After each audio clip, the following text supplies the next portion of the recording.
Et du coup, ça me saoule en fait. Rien ne va ce temps-ci. La vie en ce moment, elle est trop hard. Voilà, j'en peux plus. C'est dur, ça fait 6 mois que je cherche une intervention. Mais ça, c'est qui? C'est M le maudit. C'est M le maudit, c'est encore la C'est à cause de lui, mon gourmand en fait. Ouais. Mais Mais même c'est moi, c'est toi. C'est sûr, c'est lui. Ça me saoule, j'ai faim en plus. Il faut un truc là pour nous revigorer. Eh, dis-nous. Un cheesecake. Ouais.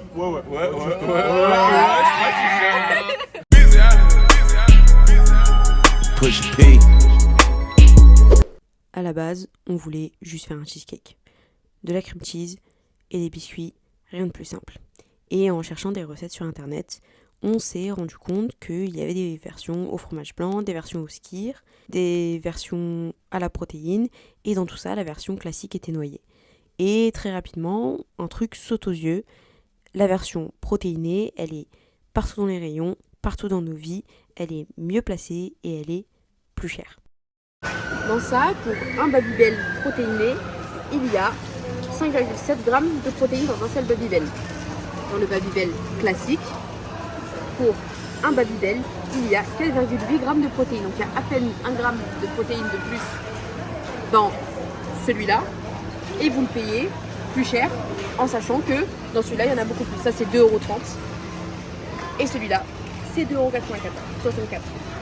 Et là, on se demande, depuis quand est-ce que la protéine est devenue un argument de vente? Push P. Yeah, push P. Avant d'aller plus loin dans notre raisonnement, pause. La protéine, c'est quoi concrètement? La protéine, c'est un macronutriment, un élément essentiel du corps humain. Elle sert à construire et réparer les muscles, les organes, la peau, produire des hormones, des enzymes et à faire fonctionner notre système immunitaire de manière générale. Quand on la consomme, le corps la découpe en acides aminés et les utilise uniquement s'il y a un besoin. La protéine ne crée pas de muscles par magie, sans signal comme l'effort. L'excès est juste stocké ou utilisé comme énergie plus tard. La protéine est un nutriment, pas un mode de vie, pas une morale. Push P. Yeah. Pour vérifier si on exagérait ou si notre étonnement face à la présence de protéines absolument partout pour notre simple cheesecake était un simple hasard ou une réalité, on a fait un truc très simple. On a essayé de faire une liste de courses normale, la nôtre, d'un étudiant d'environ 23 ans vivant à Paris. Moi je m'en fous si c'est mon champala. Oh là là, tu m'emmènes en balade, en balade. Je suis pas Beyoncé, t'as vu le déhanché, je pourrais tout balancer. Et à chaque fois, on s'est rendu compte qu'il y avait une version protéinée pour quasiment chaque aliment, ou alors le label protéiné apparaissait sur le packaging, et à chaque fois que la version protéinée existait d'un aliment, elle était plus chère.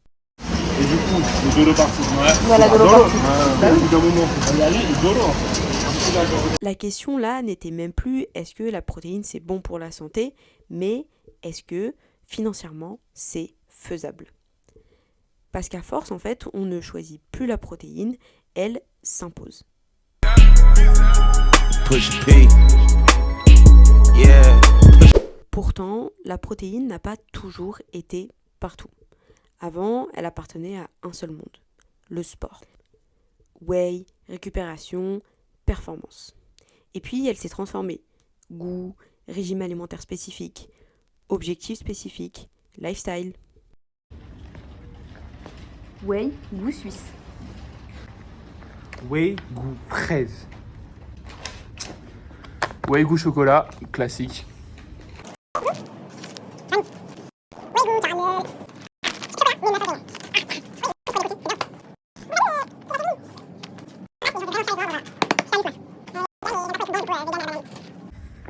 J'ai des BCA et de la créatine, vous pensez que ça passe? Non.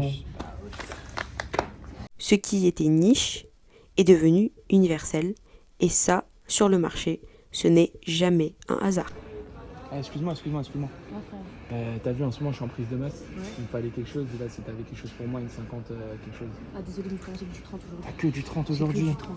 Saveur vanille en plus. Bah ouais. T'as pas saveur matcha, s'il te plaît? C'est 2026 Bah quand non, même. chocolat Dubaï ou quoi? Je veux pas de plus. Sérieux. Push P. Yeah. Push P. Les avantages d'une alimentation particulièrement riche en protéines sont donc connus depuis longtemps, notamment dans les cercles sportifs. Mais de nos jours, le phénomène semble plus fort que jamais, modifiant profondément l'offre et la demande sur le marché de l'alimentation. Un marché qui n'en est pourtant pas à son coup d'essai en termes d'obsession pour une tendance santé. À une époque pas si lointaine où les standards de beauté n'avaient pas encore connu le body positivisme, les grandes industries imposaient la minceur, voire la maigreur, dans nos sociétés où le corps de la femme est hélas observé, jugé et critiqué constamment. De la mode à la presse grand public, en passant par les stars d'Hollywood, la norme pour être belle, c'était d'être maigre. Un contexte idéal pour les marques de l'alimentaire qui inventent le 0%. 0% de matière grasse, 0% de sucre, 100% body tea. La promesse est belle. Certaines marques font même directement le lien entre leurs produits et la maigreur. En 2004, Kellogg's lance, y compris en France, le Special K Challenge, un régime à base de céréales qui promettait de faire perdre une taille de jean. Mais s'il semble désormais de notoriété commune que les produits light compensent les matières grasses par le sucre ou le sucre par l'aspartame et ne sont donc pas si healthy que ça, ils sont toujours trouvables dans tous nos rayons et ont marqué nos habitudes de consommation. Mais alors, comment est-ce qu'on a pu passer du 0% au 100% prot? Push P. Yeah, push P. So you are absolutely insane for not doing everything in your power to ascend. It is on you. You have to do it now because plastic surgery, looks maxing, it is becoming more and more mainstream. And before you know it, every one of your peers around you is going to surpass you. So you have to start now. Not tomorrow, not the next day. Now. Start blasting those steroids and stop asking what could happen.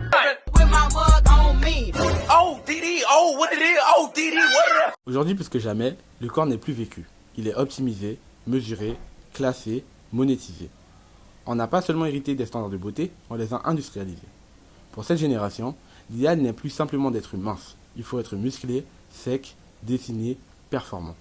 À partir de là, l'alimentation cesse d'être de l'alimentation. Le nutriment prend toute la place. La protéine ne reste plus dans l'assiette, elle devient un mode de vie. Le meal prep n'est plus une question de plaisir ou de santé, c'est une stratégie, une gestion de performance, un rituel de productivité.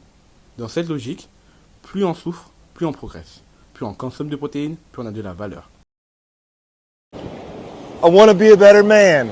I want to be a better husband. I want to be a better father. I want to be a better, you fucking whiny piece of shit. None of you deserve. En parallèle, un autre discours s'impose. Celui du mâle alpha, hypermasculin, dominant.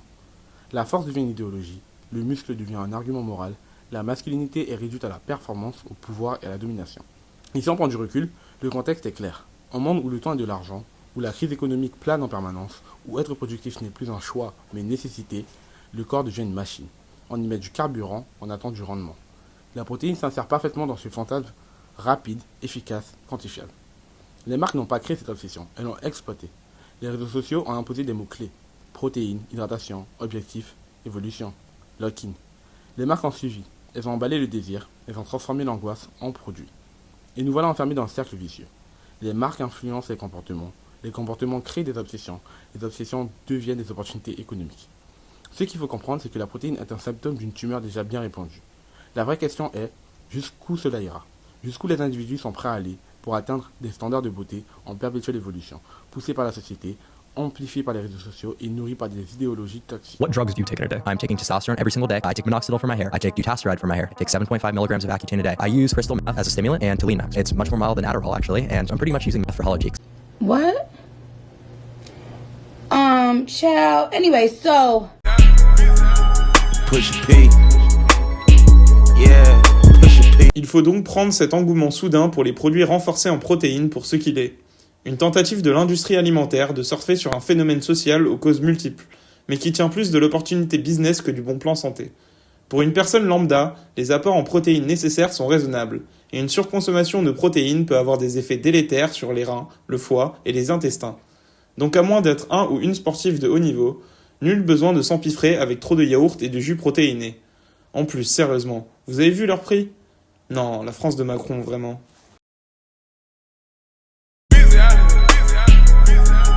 Push P. Yeah, push P. Turn me up. Turn me up, P. Pointers in the paddock in my piece. I'm pushing P. Cop new hammers for my P. We don't want no peace. Got a spot across the spot. Parce que nous sommes polis et nous rangeons le matériel que nous utilisons. Voilà, totalement. Aucun complément alimentaire n'a été maltraité durant ce tournage.